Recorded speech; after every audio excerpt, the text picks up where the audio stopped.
రాముల వారు ఎంతో ఆనందంతో, రాముల వారికి తెలియటంలే, ఏమి జరుగుతోందో తెలియటంలే, కానీ ఆ ఎదురుగా ఉన్న వ్యక్తిని చూసి 2 చేతులు జోడించి భవత్ ప్రసాదాత్ వ్యసనం రావణీ ప్రభువం మహత్ ఆవామిహ వ్యతిక్రాంతో పూర్వవత్ బలినో కృతౌ. ఈ శ్లోకాన్ని కనుక వింటే ఒక మనిషి అంటే ఎలా మాట్లాడాలో అర్థమవుతుంది, పెద్దలతో ఎలా ప్రవర్తించాలో అర్థమవుతుంది. తనకు ఎవరైనా ఒక సహాయం చేస్తే ఆ సహాయం చేసిన వ్యక్తి పట్ల ఎలా కృతజ్ఞత భావంతో ఉండాలో అర్థమవుతుంది. రాముల వారు తన ఎదురుగా ఉన్నటువంటి వ్యక్తిని చూసి భవత్ ప్రసాదాత్, అయ్యా మీ యొక్క ప్రసాదం వల్ల, మీ యొక్క అనుగ్రహం వల్ల, భవత్ ప్రసాదాత్ వ్యసనం రావణీ ప్రభువం మహత్, రావణుడి కుమారుడైనటువంటి ఇంద్రజిత్తు వేసిన పాశాలతో కట్టుబడిపోయినటువంటి ఆవామిహ వ్యతిక్రాంతో, మేమిద్దరం అన్నాదమ్ములం పూర్వవత్ బలినో కృతౌ, ప్రమాదాన్నించి బయటపడటమే కాకుండా మీ రుణం ఎలా తీర్చుకోగలం అని చెబుతుంటే అందరూ ఆశ్చర్యపోయి చూస్తుంటే మరో అద్భుతమైన మాట, అయ్యా మిమ్మల్ని చూస్తుంటే యదా తాతం దశరథం యదా అజంచ పితామహం తదా భవంతం ఆసాద్య హృదయం మే ప్రసీదతి. మిమ్మల్ని చూస్తుంటే మా నాన్నగారిని చూస్తున్నట్లుంది. మామూలుగా ఒక వ్యక్తికి తండ్రి లేకపోతే ఆ తండ్రిని గౌరవించాలంటే ఆ వ్యక్తి రామాయణం చదివిన వాడైతే ఏం చేస్తాడయ్యా అంటే, తండ్రి స్నేహితులు ఎవరైనా ఉంటే వాళ్ళతో గౌరవంగా మాట్లాడుతాడు. తండ్రి లాంటి వ్యక్తులు ఎవరైనా కనిపిస్తే ఎంతో భక్తితో నమస్కరించి మాట్లాడతాడు. రాముల వారికి ఆ వచ్చిన వ్యక్తిలో తన తండ్రి దర్శనమిస్తున్నారు. అయ్యా మిమ్మల్ని చూస్తుంటే మా నాన్నగారిని చూసినట్లుంది. యదా తాతం దశరథం యదా అజంచ పితామహం, నా తాతగారైనటువంటి అజమహారాజుని చూసినట్లుంది. అజమహారాజు దశరథ మహారాజు యొక్క పుత్రుడు. అలా యదా తాతం దశరథం యదా అజంచ పితామహం తదా భవంతం ఆసాద్య హృదయం మే ప్రసీదతి. నా హృదయమంతా ఉప్పొంగుతుందయ్యా. మా నాన్నగారిని చూస్తే నా హృదయం ఎలా ఉప్పొంగుతుందో మిమ్మల్ని చూస్తే నా హృదయం అలా ఉప్పొంగుతుంది. మా తాతగారు అజమహారాజుని చూసినట్లుంది. అయ్యా కో భవాన్ రూప సంపన్నో దివ్యస్రాగ్ అనులేపన వసానో విరజో వస్త్రే దివ్యాభరణ భూషితా. అయ్యా కో భవాన్, మీరు ఎవరయ్యా? రాముల వారు అడుగుతున్నారు. రాముల వారు ఎక్కడా కూడా తను మహావిష్ణువని దైవాంశ సంభూతుని ఎక్కడా ప్రకటించుకోవటంలే. ఇంత కష్టంలో కూడా అందరి ముందర కూడా ఏమాత్రం బిడియం లేకుండా తనకు సహాయం చేసిన వ్యక్తికి 2 చేతులు జోడించి కృతజ్ఞత చెప్పడమే కాకుండా, అయ్యా కో భవాన్ రూప సంపన్నం, మిమ్మల్ని చూస్తుంటేనే 2 చేతులెత్తి నమస్కరించాలందే, మిమ్మల్ని చూస్తేనే మళ్ళీ మళ్ళీ చూడాలనిపిస్తుంది. మీరెవరయ్యా? కో భవాన్ రూప సంపన్నో దివ్యస్రాగనులేపన, మీరు ధరించినటువంటి మాలలో ఈ భూలోకంలో ఎవరు ధరించింది నేను తొరకు చూడటంలే. దేవలోకంలో ఎవరో ధరిస్తే వినిందే కానీ చూసిందిలే. మీరు వేసుకున్నటువంటి ఆ యొక్క హారాలు మమ్మల్ని ఆశ్చర్యంలో ముంచుతున్నాయి. కో భవాన్ రూప సంపన్నో దివ్యస్రాగ్ అనులేపన, మీరు అలుదుకున్నటువంటి అనులేపనాలు ఈ ప్రాంతాన్నిటినీ ఒక దివ్యమైన అనుభూతికి లోను చేస్తున్నాయి. మీరెవరయ్యా? కో భవాన్ రూప సంపన్నో దివ్యస్రాగ్ అనులేపన వసానో వరజే వస్త్రే దివ్యాభరణ భూషిత, మీరు ధరించినటువంటి ఆభరణాలు దివ్యమైన తేజస్సుతో ప్రకాశిస్తున్నాయి. మీరు ధరించినటువంటి బట్టలు దేదీప్యమైనటువంటి తేజస్సుతో అనుభూతికి గురి చేస్తున్నాయి. మీరు ఎవరు అని అడగగానే అక్కడ ఉన్నటువంటి గరుత్మంతుడు ఏమని చెప్పగలడు? తన తన వాహనమని చెబితే రాముల వారికి అర్థం కాదు, చుట్టూ ఉన్న ప్రజలకు ఎవరికి అర్థం కాదు. అందుకని ఆయన ఏమన్నాడయ్యా అంటే, ప్రభో అహం చకాతే కాకుత్స ప్రియ ప్రాణో బహిచ్చర గరుత్మ ఇహ సంప్రాప్తో యువభ్యాం సాహ్య కారణాత్. అయ్యా, నేను నీ యొక్క ప్రాణమిత్రుణ్ణి, నేను నీ ప్రాణమిత్రుణ్ణి ప్రభో, నీ యొక్క బయట తిరిగే ప్రాణాన్ని అంటున్నారు. ఇది దీనికి మించినటువంటి ఒక ఉపమానం ఎవరు చెప్పలేరు. గరుత్మంతుణ్ణి నువ్వు ఎవరయ్యా అంటే, ఒక కొడుకు తండ్రి నేను ఎవరు తెలుసా నాన్నగారంటే, నాయనా నువ్వు నా బయట తిరిగే ప్రాణం రా, నీ ప్రాణం నా ప్రాణం ఒకటేరా. మామూలుగా మనిషి లోపల ప్రాణం ఉంటుంది, పిల్లలు బయట తిరుగుతుంటారు, నా ప్రాణం రా నువ్వు అని తండ్రి ఎలా చెబుతాడో, గరుత్మంతుడు తన ప్రభు అయినటువంటి మహావిష్ణు అవతారమైనటువంటి రాముణ్ణి అహం సకాతే కాకుత్స ప్రియ ప్రాణో బహిచ్చర, నేను మీ బయట తిరిగే ప్రాణాన్ని ప్రభో, గరుత్మా ఇహ సంప్రాప్తో, నన్ను గరుత్మంతుడు అంటారు ప్రపంచంలో. ఇహ సంప్రాప్తో, మీకు ఇక్కడ ఆపద కలిగిందని నా మనస్సులో కదలటంతో వాయు వేగంతో ఇక్కడికి వచ్చేసా అని చెబుతుంటే అక్కడ ఉన్న వాళ్ళందరూ ఆశ్చర్యపోయి వింటున్నారు. ఇక్కడ కూడా మనం చూస్తుంటే రామ అని అంటుటంలే, కాకుత్స అని అంటున్నారు. కాకుత్స వంశంలో పుట్టినటువంటి గొప్ప చక్రవర్తి. మీకు ఎందుకు ఇక్కడ చెబుతున్నానంటే, రాముల వారిని రామ అంటే ఆయన ఒక్కొక్కసారి రాకపోవచ్చు. లక్ష్మణ నన్ను ఎవరో పిలుస్తున్నారయ్యా, వెళ్ళి చూసిరా అంటారు. అదే మీ ముందర ఒక యథార్థంగా జరిగిన సంఘటనని విన్నవిస్తాను. చిత్తూరులో నీమ్ గార్డెన్స్ దగ్గర సీకేపల్లి అని ఒక గ్రామం ఉంది. అక్కడ వినాయకుల వారి దేవాలయం ఉంది. ఒక 3-4 సంవత్సరాల క్రితం అనుకుంటా, వేసవి కాలం, ఇప్పటి మారి కాలం కాదు, వేసవి కాలం, ఇలాగే ప్రవచనం చెబుతుంటే ఆ ఊరిలో ఉన్న గ్రామ పెద్దలు చెమట పడుతుంది అని ఒక ఫ్యాన్ తీసుకొచ్చి పెట్టారు నా పక్కలో. అలాంటి పరిస్థితి, రాముల వారి గురించి ప్రవచనం వెళుతోంది, అలానే ఉంది స్థితి. ఒక్కసారిగా ప్రవచనం వాళ్ళ నాన్న వైపుకు వెళ్ళింది. వాళ్ళ నాన్నగారు కౌసల్యాదేవితో చివరిగా చెప్పిన ఒక మాట, కౌసల్య యద్ ఆచరతి కళ్యాణి శుభం వా యది వా అశుభం తదేవ లభతే కర్త కర్మజం ఆత్మనః. కౌసల్య, నీకో విషయం చెప్పనా, నేను యువకుడుగా ఉన్నప్పుడు శబ్దబేరి మంత్రం పనిచేస్తుందా పనిచేయదా అని అభం శుభం తెలియని ఒక పిల్లవాడి ప్రాణాన్ని తీసేశా. ఒక శ్రవణ కుమారుడైన పిల్లవాడిని పొట్టన పెట్టుకున్నా. ఆ రోజు అందులైనటువంటి ఓ దశరథ, మేము ఎలాగైతే పుత్ర శోకంతో పోతున్నామో నువ్వు కూడా అలా పోతావని చెప్పితే నేను ఆ రోజు మర్చిపోయా. రాజు కదా ఛత్రం కింద బతుకుతుంటే ఆ శాపం ఇంకెక్కడ ఫలిస్తుందిలే అని అనుకున్నా. ఆ శాపం మర్చిపోయా. కానీ చూశావా కౌసల్య, ఆకు తెలియకుండానే ఆ శాపం నా వెనకాలే వస్తోంది. యద్ ఆచరితి కళ్యాణి శుభం వా యది వా అశుభం తదేవ లభతే కర్త కర్మజం ఆత్మనః. ఓ కళ్యాణి, ఇక్కడ కళ్యాణి అని పిలుస్తున్నారు ఎవరిని?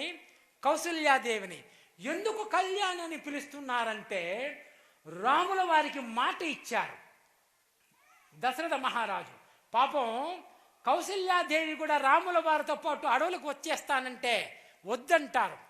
కానీ కౌసల్య ఒక మాట అంటుంది, ఈ సౌత్తుల దగ్గర నేను బతకలేనురా, నువ్వు రాజు అవుతావని ఉన్నా, నువ్వు వెళ్ళిపోతా, నన్ను ఇక్కడ ఎవరు గౌరవించర్రా అంటే అమ్మను సముదాయించాడు.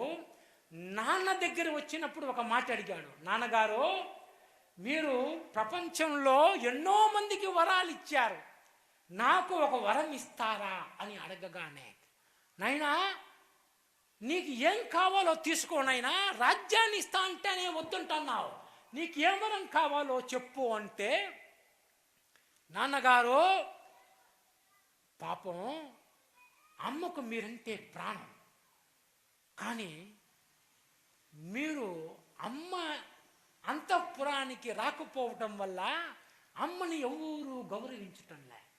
మీరు కనుక అమ్మని గౌరవంగా చూసుకుంటే, అమ్మ మీరంటే పిచ్చి నాన్నగారు అమ్మకు మీ మీద ప్రేమతో ఒక తపస్వినిలాగా మీకు సేవ చేస్తూ బతికేస్తుంది. మీరు అమ్మని చూసుకుంటారా గౌరవంతో? పుత్రశోకం యదా నచ్చేత్వయా పూజ్యేన పూజిత మాం హి సంచింతయంతి సాత్వయి జీవే తపస్వని. పాపం పుత్రశోకంతో వలవల ఏడుస్తోంది నా తల్లి. ఒక్క కొడుకు నేను అడవులకి వెళ్ళిపోతే ఎక్కడ చనిపోతుందని బాధగా ఉంది నాన్నగారు. మీరు కనుక అమ్మని గౌరవంగా చూసుకుంటే ఆ ఆనందంలో నేను లేదనే బాధ అమ్మ మర్చిపోతుంది. పుత్రశోకం యదా నచ్చేత్వయా పూజ్యేన పూజిత మాం హి సంచింతయంతి సా త్వయి జీవే తపస్విని. ఒక తపస్వినిలాగా మీకు సేవ చేస్తూ జీవిస్తుంది. మీరు అమ్మని గౌరవంగా చూసుకుంటారా అనగానే పాపం రాముల వారు అలా అనగానే పాపం దశరథ మహారాజు కింద మూర్చిపోతారు.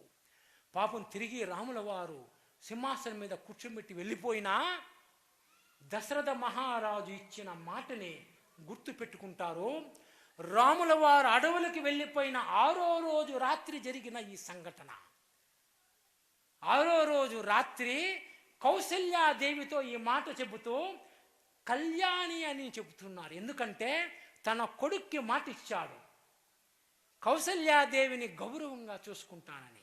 అంతకుముందు తన అంతఃపురానికే రానటువంటి దశరథ మహారాజు రాముల వారు వెళ్ళిపోయిన తర్వాత 6 రోజులు ఆ అంతఃపురంలోనే కౌసల్యాదేవి అంతఃపురంలోనే ఉండటం కాకుండా తన భార్యను ఎంతో గౌరవంగా చూసుకొని తన కొడుకుకి ఇచ్చిన చివరి మాటను నిలబెట్టుకుంటూ ఈ శ్లోకంలో యద్ ఆచరతి కళ్యాణి శుభం వా యదివా శుభం తదేవ లభతే కర్త కర్మజం ఆత్మనః. ఓ కౌసల్య, ఒక మనిషి జీవితంలో మంచి చేసినా చెడ్డ చేసినా ఆ ఫలితాన్ని ఎప్పుడో ఒకప్పుడు అనుభవించి తీరాల్సిందే. అందుకు నేనే సాక్ష్యం.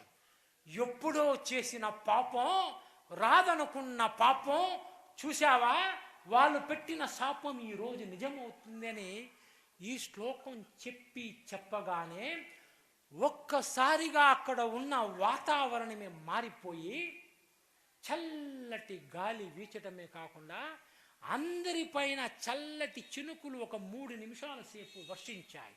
అప్పుడు అనుకున్నా రాముల వారు వచ్చేశారని. రాముల వారు వస్తారంటేనే ప్రకృతిలో కొన్ని మార్పుల బట్టి మనం పసిగట్టేయవచ్చు. ఎలాగైతే గరుత్మంతుడు వచ్చినప్పుడు ఆ జీవాలు పసిగట్టాయో, రాముల వారు వస్తున్నప్పుడు ప్రకృతిలో జరిగిన మార్పులను బట్టి ఇక్కడ మహిదరెడ్డి గారు కూడా అందుకు సాక్ష్యం. ఆ సభలో ఆయన కూడా ఉన్నారు. ఒక్కసారిగా జై శ్రీరామ్ అని అంటుంటే ఆ ప్రాంతమంతా రామనామ స్మరణతో మారుమ్రోగిపోయింది. ఎందుకు ఈ విషయాన్ని ఇక్కడ మీ ముందర మనవి చేశానయ్యా అంటే, రాముల వారికి వాళ్ళ పూర్వీకుల పేరు పెట్టి పిలిస్తే పరమానంద భరితుడవుతాడు. అంతకుముందు తన గురించి చెబుతుంటే ఆయన రాలే. రామా నాకు కష్టం అంటే ఆ హనుమంతుణ్ణి పిలిచి ఎవరో పిలుస్తున్నారు హనుమంతా చూసిరా అంటాడు. సీతారామ అంటే భరతుణ్ణి పిలిచి ఎవరో పిలుస్తున్నాడు చూసిరా అంటాడు. అలా కాకుండా దశరథ రామ అని ఎవరైనా కీర్తిస్తే, అయ్యా ఎవరో మా నాన్నగారి పేరు పెట్టి నన్ను పిలుస్తున్నారే, ఆ పని చేస్తే మా నాన్నగారిని గౌరవించినట్లు అని ఆయనే స్వయంగా వచ్చేస్తాడు. ఇది సత్యం. ఆ విషయం బాగా తెలుసు కాబట్టి ఈ శ్లోకంలో అహం సకాతే కాకుత్స ప్రియ ప్రాణో బహిష్చర గరుత్మాయ సంప్రాప్తో యువభ్యాం సాహ్య కారణాత్. అలా చెప్పగానే అక్కడ ఉన్నటువంటి వానరులంతా, అయ్యా ఇంతదాకా వచ్చింది గరుత్మంతుడా, మనం ఎవరో అనుకున్నా వైకుంఠం గురించి వినిందే గాని మనం చూసింది లేదయ్యా. ఆ వైకుంఠంలో ఉండే గరుత్మంతుడా ఇక్కడకు వచ్చిందనే ఒక్కసారిగా తతో బేరిహి సమాజగ్నుర్ మృదంగాశ్చాప్యనాదయాన్ దద్మహో శంకాన్ సంప్రహృష్టాః చ్వేలంతపి యథాపురం. ఆ వానరంధ్రులు ఎక్కడి నుంచో తీసుకొచ్చేశారు. మేళాలు, తాళాలు, మృదంగాలు వాద్యిస్తుంటే, శంఖాలు పూరిస్తుంటే, ఆ వానరులంతా ఆనందంలో మునిగి తేలుతుంటే, రామలక్ష్మణులు దివ్య తేజస్సుతో అందరికీ దర్శనమిస్తుంటే, గరుత్మంతుడు రాముల వారి పాదాలకు నమస్కరించే, రాముల వారికి ప్రదక్షిణ చేసి, ప్రభో మీరు శత్రువుని కూడా క్షమించేటటువంటి గొప్ప గుణం ఉన్నవారు, కానీ ఈ రాక్షసులు అలా కాదు ప్రభు, వారు మిత్రుల్ని కూడా చంపడానికి వెనకాడరు. ఇందాక ఈ ఇంద్రజిత్తు మీకు తెలియకుండా బాణమేశాడు, మీ ముందర నిలబడి ఉంటే అతను నిలబడి ఉండలేడు, అతను మాయతో చేస్తాడు. వాళ్ళ నైజమే అలాంటిది. ముఖ్యంగా అతను కద్రు కుమారులైనటువంటి ఆ కాలనాగుల్నే తన బాణాలుగా మలచి మీ మీద ప్రయోగించేశాడు. ఈ ప్రయోగంలో ఇంద్రుడు కూడా తట్టుకోలేడు, వానరులు ఎవరూ తట్టుకోలేరు. మీరు ఇక మీదటి నుంచి జాగ్రత్తగా ఉండాల్సిన అవసరం వచ్చింది.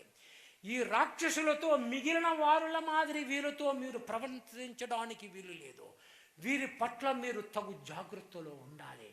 నేను ఎవరు అని మీరు ఇంకా ఆలోచిస్తున్నట్లుంది. దయచేసి నా గురించి మీరు ఆలోచన మానుకోండి. మీరు తొందరలో ఈ రావణుణ్ణి సంహరిస్తారు. చిన్న పిల్లల్ని, వృద్ధుల్ని తప్ప మొత్తం రాక్షస జాతిని మీరు సమూలంగా పెకిలిస్తారు. సీతాదేవితో తిరిగి మీరు పట్టాభిషిక్తులవుతారు. అప్పుడు ఎవరో నేను మీకు తెలుస్తుంది, నాకు అనుమతి ఇవ్వండి అని గరుత్మంతుడు రాముల వారికి ప్రదక్షిణ చేసి రాముల వారి దగ్గర సెలవు తీసుకొని ఆకాశంలో రివ్వున వెళ్ళిపోతారు. దానికి రావణాసురుడికి అర్థం కాదు. ఏమయ్యా, రాముడు చనిపోయినాడు అనుకుంటే ఈ వానరులేమి దేవదుందుబిల్లా మ్రోగుస్తున్నారని వేగుల్ని పైకి పంపించి చూస్తే, ఆ ప్రాకారా నుంచి చూస్తే దివ్య తేజస్సుతో దర్శనమిస్తారు రామలక్ష్మణులు. వీళ్ళు హడలిపోయి, ప్రభో జరిగింది వేరే, రామలక్ష్మణులు బ్రతకటమే కాదు వారు మన ప్రాకారాలన్నీ ధ్వంసం చేస్తున్నారంటే ధమ్రాక్షుణ్ణి పంపిస్తాడు. ఒక్కొక్క రాక్షసుడు, కుంభకర్ణుడు, ఇంద్రజితు అందరూ నిహతులవుతారు. చివరికి రావణాసురుడు నిహతుడవుతాడు. సీతాదేవితో తిరిగి అయోధ్యకు చేరుకొని ముందుగా నంది గ్రామానికి చేరుకుంటారు. నంది గ్రామానికి చేరుకోగానే భరతుడికి తన అన్నగారు వస్తున్నారన్న విషయం హనుమంతుడి ద్వారా తెలుసుకున్నటువంటి భరతుడు ఆనందానికి హద్దులుండవు. ఆ భూమి మీదే పొడి దొర్లుతాడు. తన అన్న వస్తున్నారన్న ఆనందం. ఒక తమ్ముడంటే ఎలా బ్రతకాలో భరతుణ్ణి చూస్తే తెలుస్తుంది. శిరసాంజలి మాదాయ కైకేయానందవర్ధన భవాషే భరతో జ్యేష్టం రామం సత్య పరాక్రమం. నలుగురు అన్నా తమ్ముళ్ళు కూర్చుని ఉండగా, ముగ్గురు తల్లులు ఆసీనులై ఉండగా, కులగురువైనటువంటి వశిష్ఠ మహర్షి కూర్చుని ఉండగా భరతుడు లేచి నిలబడి శిరసంజలి మాదాయ కైకేయానందవర్ధన బబాషే భరతో జ్యేష్టం రామం సత్య పరాక్రమం. కైకేయికి ఆనందాన్ని కలిగించేటటువంటి భరతుడు అంటున్నారు. మామూలుగా భరతుడు అని చెప్పుండొచ్చు, ఈ శ్లోకంలో లేదు.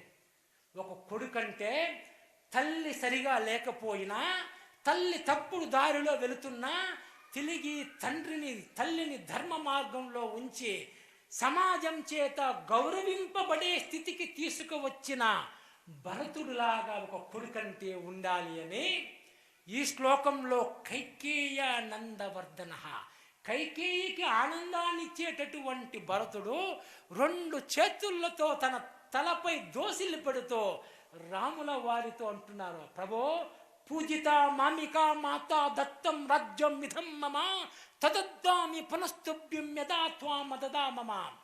మీరు మా అమ్మగారికి ఇచ్చిపోయిన రాజ్యాన్ని నేను మీకు తిరిగి సమర్పిస్తున్నాను, దయచేసి స్వీకరించండి. గతిం కర ఇవాశ్వస్య హంస సేవ చ వాయసః నాన్వేతు ముత్సహే దేవా తవ మార్గమరిందమా. ఒక గాడిద గుర్రం పోయే వేగాన్ని ఎలా అందుకోలేదో, ఒక కాకి హంస పోయే ఎత్తులో ఎలా ఎగరలేదో, నేను మీరు రాజ్యాన్ని పరిపాలించే విధంగా పరిపాలించలేను అన్నగారు. దయచేసి రాజ్యాన్ని తీసుకోండి. యావదా వర్తతే చక్రం యావతీ చ వసుంధర తావత్వమిహ సర్వస్య స్వామిత్వమని వర్తయ. ప్రభో, ఎంతవరకు ఈ కాలచక్రం తిరుగుతూ ఉంటుందో, ఎంతవరకు ఈ భూమండలం పరిభ్రమిస్తూ ఉంటుందో, ఎంతవరకు సూర్యచంద్రాదులు వెలుగుతుంటారో అంతవరకే మీరు, అంతవరకు ఈ భూమికి మీరే ప్రభువులుగా ఉండాలని మనసా వాచా ప్రార్థిస్తున్నానని భరతుడు అంటుంటే, రాముల వారు తదేతి ప్రతిజగ్రాహ నిష సదాసనే శుభే, ఆ మాట అనగానే భరతుడికి నిజంగా తనకు రాజ్యాన్ని అప్పగించాలని ఉద్దేశం తెలుసుకొని రాజ్యానికి పట్టాభిషిక్తుడు అవడానికి ఒప్పుకుంటారు. సుగ్రీవుడు 500 నదుల నుంచి నీటిని తెప్పిస్తారు, పవిత్ర జలాల్ని 4 సముద్రాల నుంచి నీటిని తెప్పిస్తారు. వశిష్ఠో వామదేవశ్చ జాబాలి రథ కాశ్యప కాత్యాయన సుయజ్ఞశ్చ గౌతమో విజయస్తదా అభ్యసించ నరవ్యాఘ్రం ప్రసన్నేన సుగంధిన సలీలేన సహస్రాక్షం వసవో యదా. ఇది పట్టాభిషేక సర్గలో వచ్చేటటువంటి శ్లోకం. ఈ శ్లోకం వింటేనే పుణ్యం కలుగుతుందని మన పెద్దలు చెప్తారు. ఆ రోజు అష్టవసువులు ఎలాగైతే దేవేంద్రుడికి అభిషిక్తుణ్ణి చేశారో, అలా ఈ అష్టమంత్రులు రాముల వారిని రారాజుగా పట్టాభిషిక్తుణ్ణి చేస్తారు. తరువాత బ్రహ్మణ నిర్మితం పూర్వం కిరీటం రత్నశోభితం అభిషిక్త పురాయేన మనుస్తం దీప్తం తేజసం. పూర్వం మను చక్రవర్తి ధరించినటువంటి ఆ యొక్క కిరీటాన్ని వశిష్ఠ మహర్షి రాముల వారి శిరస్సుపై తొడగడంతో ఆ రామ పట్టాభిషేక సర్గ పూర్తవుతుంది. రాముడు రారాజుగా అయోధ్యలో పట్టాభిషిక్తుడు అవుతాడు. భరతుణ్ణి యువరాజుగా పట్టాభిషిక్తుణ్ణి చేస్తాడు. ఆసన్ ప్రజా ధర్మపర రామే శాసితి నానృతాః సర్వే లక్షణ సంపన్నాః సర్వే ధర్మపరాయణాః దశవర్ష సహస్రాని దశవర్ష శతాని చ భర్తృభిః సహితః శ్రీమాన్ రామో రాజ్యమకారయత్. అయ్యా, ఎవరైనా మీ దగ్గరకు వచ్చి ఇక మీదట రాముడు జీవితాంతం కష్టాలు పడ్డాడంటే మీరు వినకండి. అయ్యా, రాముడు జీవితంలో కష్టాలు పడలేదయ్యా, అందుకు రామాయణంలో ఈ శ్లోకమే సాక్ష్యం. ఆయన అంటున్నాడు, దశవర్ష సహస్రాన్ని దశవర్ష శతాని చ 11,000 సంవత్సరాలు భర్తృభి సహితం అంటే తమ్ముళ్ళతో కలిసి శ్రీమాన్ రాము రాజ్యమాకారయ. శ్రీమాన్ అంటే భార్య ఉంటేనే శ్రీమాన్. భార్యతో ఉన్నటువంటి ఆ శ్రీరాముడు 11,000 సంవత్సరాలు రాజ్యాన్ని పరిపాలించాడని చెబుతుంటే ఉత్తరాఖండ్ అంతా కల్పితమని మనకు తెలుస్తుంది. అందుకే వాల్మీకి రామాయణంలో ఉత్తరాఖండ్ ఉండదు. ఇప్పటికీ కేరళ రాష్ట్రంలో కరిగిడ మాసం అని ఒకటి వస్తుంది. కరిగిడ మాసం మనకు అది శ్రావణ మాసంతో పోలి ఉంటుంది ఇంచుమించుగా. అక్కడ ఉన్న ప్రతి హిందువు కూడా ఆ కరిగిడ మాసంలో 30 రోజుల్లో రామాయణాన్ని పూర్తిగా పారాయణం చేసేస్తారు. మొదటి రోజు బాలకాండతో ప్రారంభించి యుద్ధకాండ పట్టాభిషేక సర్గతో పూర్తి చేస్తారు. వాళ్ళు కూడా ఉత్తరాఖండ చదవరు. ఎందుకంటే ఉత్తరాఖండ వాల్మీకి మహర్షి రాయలేదు. ఎందుకంటే ఈ శ్లోకమే సాక్ష్యం. దశవర్ష సహస్రాన్ని దశవర్ష శతాని చ భర్తృభిః సహితః శ్రీమాన్ రామో రాజ్యమకారయత్. అయ్యా, ఎవరైతే ఈ పట్టాభిషేకాన్ని కానీ రామాయణం కానీ రోజు వింటారో లేదు చదువుతారో వాళ్ళకి ఏమవుతుందో తెలుసాయా? పుత్ర కామాశ్చ పుత్రాన్ వై ధనకామో ధనాని చ లభతే మనజో లోకే శ్రుత్వా రామాభిషేచనం. ఈ పట్టాభిషేక సర్గను ఎవరైనా చదివినా విన్నా వాళ్ళకి పుత్రులు కావాలంటే ప్రయోజకులయ్యే పుత్రులు పుడతారు. ధన సంపత్తి కావాలంటే వారు ఊహించినటువంటి ఐశ్వర్యం ఆ ఇంటికి వచ్చేస్తుంది. రామాయణానికి అంతటి శక్తి ఉంది. పుత్ర కామాశ్చ పుత్రాన్ వై ధనకామో ధనాని చ లభతే మనజో లోకే శ్రుత్వా రామాభిషేచనం.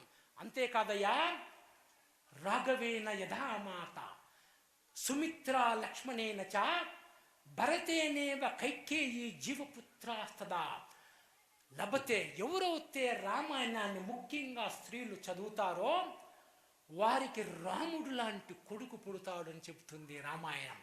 స్త్రీలు ముఖ్యంగా భర్త ఒక్కొక్కసారి చెడు మార్గంలో వెళుతున్నా అతని యొక్క చెడు అలవాట్లని మాన్పించాలనుకున్నా మాన్పించలేకపోయినా రామాయణానికి కనుక వారు శరణాగతి చేస్తే, రామాయణాన్ని కనుక వారు రోజు చదవడం అలవాటు చేసుకుంటే దారి తప్పిన భర్త కూడా తిరిగి దారిలోకి వచ్చి ఆ ఇంటికే దిక్కుగా నిలబడతాడు.